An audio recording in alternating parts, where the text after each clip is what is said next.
Since the creation of film and media in the 1920s, the portrayal of African American people has often been limited to the white man's perspective: ignorant, evil, and sexual.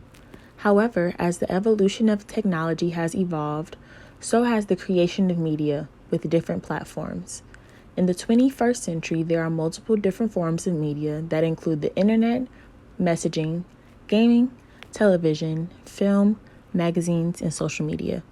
Despite the media advancements of this century, African Americans in the U.S. are still frequently being depicted as stereotypical roles in film, news, and television, degrading their image as being a negative aspect in society. The African American community is characterized this way, damaging the young minds of all children, creating one slurred depiction of how this community is viewed by the world. Hollywood has long exerted a powerful influence on American ideology. Films can be used for multiple purposes, including spreading a message or bringing awareness to certain social issues. Theodoric Manley analyzed scenes from movies in which different racial groups interacted and found that films such as Do the Right Thing. What? Pino, who's your favorite basketball player? Magic Johnson. Who's your favorite movie star? Eddie Murphy. Who's your favorite rock star? Prince. You're a Prince fan. Boss, Bruce. Prince. Bruce. Pino, all you ever talk about is nigga this and nigga that. And all your favorite people are so-called niggas. It's different. Magic, Eddie, Prince are not niggas. I mean, they're not black. I mean, let me explain myself. They're not really black. I mean, they're black, but they're not really black. They're more than black. It's different. It's different. Isn't that And a lovely guess who's name? coming to dinner? John Wade. Joanna Prentice I'll be. But Mom, Created Mom, in there's mid-20th something century, else, promoted that I must tell you understanding that John's among been diverse concerned about. groups. However, films often exaggerate traits among different ethnic and racial groups. This leads to an overgeneralized and often insulting perception of minority groups. For example, the film Birth of a Nation presented African American men as uneducated, savage brutes who preyed on innocent white women. It framed African Americans in such a critical way that the stigmatization of this portrayal haunts the Black community, also including films such as 12 Years a Slave or The Help, which also recreate the past racial discrimination brought upon African Americans. This continues spreading the idea of white superiority in the 21st century.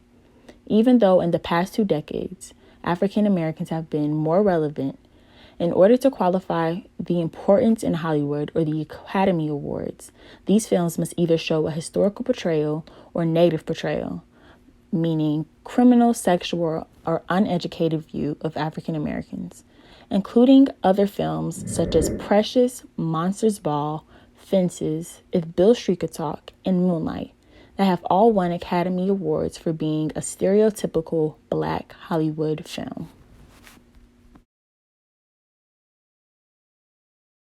Kind of linear sort of way, that what's going on in the culture, what's going on in society at a given time often reflects what movies are about. It's a huge industry. It's getting bigger every single year. And a lot of people, you know, if I think about my own students, my friends, a lot of people's ideas about life are based on a film they watched, right? Now they know a film is fictional, right? But because a film is portraying itself as reality, right? And when you go into a movie theater, you're almost like lost in that film's alternate reality. It can be really powerful for creating these stereotypes in people's minds. And the texturization of perception. See, it seems that many times it's difficult for the majority culture to believe that there are biases when we speak about ethnicity, sexuality, gender, race parity. How can there be parity or the belief that we are valued similarly if we are still being perceived and perceiving others as a tired stereotype or as one-dimensional?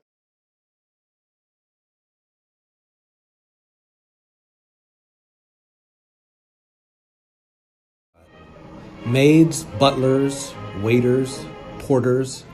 In the 1930s and 40s, Hollywood offered African-American actors few roles beyond servile ones. Was you asking for me, Miss Allen? The film historian Donald Bogle has called the 30s the age of the Negro servant, and the careers of great performers like Clarence Muse and Teresa Harris confirm this marginality.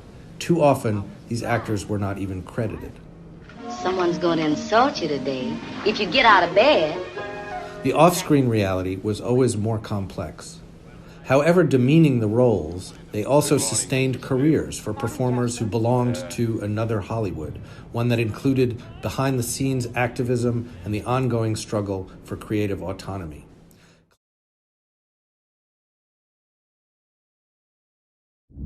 When it comes to black on black crime, the media sensationalizes gang violence, drive-by shootings, drugs, but they don't cover grandmothers having candlelight vigils against murders.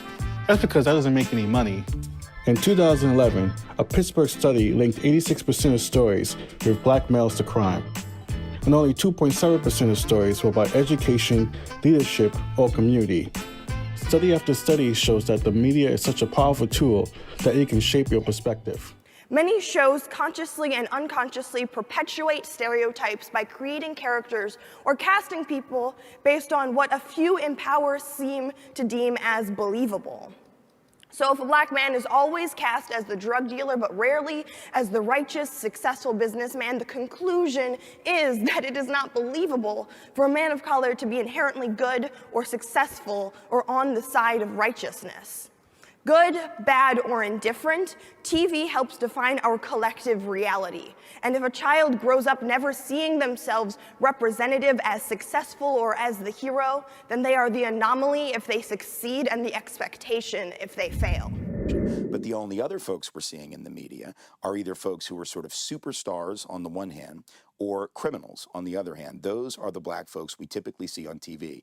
They're either like mega millionaire athletes or entertainers, or they're the folks doing a perp walk on the 6 o'clock news that the cops have just gone arrested and haven't even let them put a shirt on before cuffing them and bringing them out in front of the cameras. If the only people you see regularly are superstar millionaires and thugs, for the average person, they can't relate to either of those, right? The average person of color can't, and the average white person can't either. The superstar, you're likely to envy their position, and the thug you're afraid of. And envy and fear are not particularly good human emotions upon which to base some personal connections or intimacy. Black youth are always portrayed as thugs or gangsters that are always selling drugs or going to jail or dropping out of school.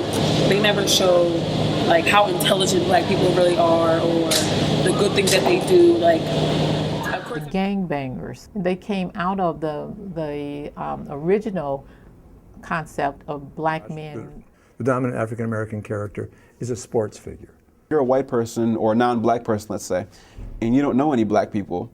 Maybe the only black people you know are Kobe Bryant or LeBron or, right, you know, so you've only seen black.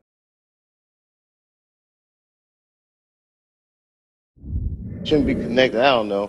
But certain dots, like when I see that they put every black man in the movies in a dress at some point in their career, I'll be connecting them down like, wow, these brothers gotta wear a dress. Thinking about it.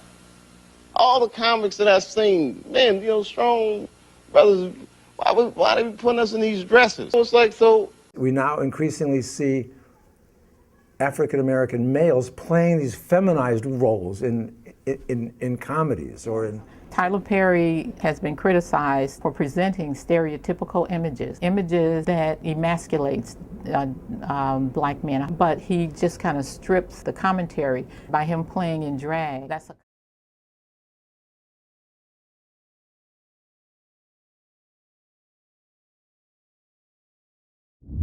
people. They choose to do a lot of other things, but they choose not to get on that bus. Commercial appeal like the infamous white savior complex.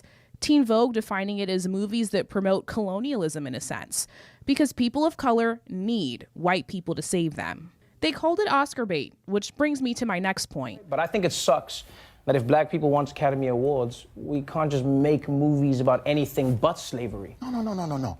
We can make any movie we want. We just have to trick white people into thinking the movie is about slavery. Cue the hashtag #OscarsSoWhite in 2016. 3,000 Oscars that have been awarded since 1929, fewer than 30 have been given to people of color. I told you. Many of them for roles based on true stories, therefore could never have been played by white actors anyway. It's not like Leonardo DiCaprio could play Nelson Mandela. One of the only ways where black people get to play the lead is literally where there is no white competition.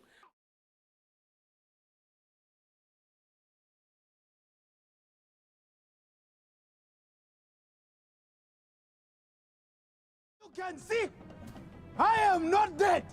Representation matters. Get out! Yo, get out! We hear it all the time, but what does it really mean or look like? In an ad campaign, Netflix says when it comes to Black leading actors, directors, writers, and producers, they are representing. And it's not a moment, it's a movement. Famous directors Ava DuVernay and Spike Lee helped introduce the streaming services initiative called Strong Black Lead.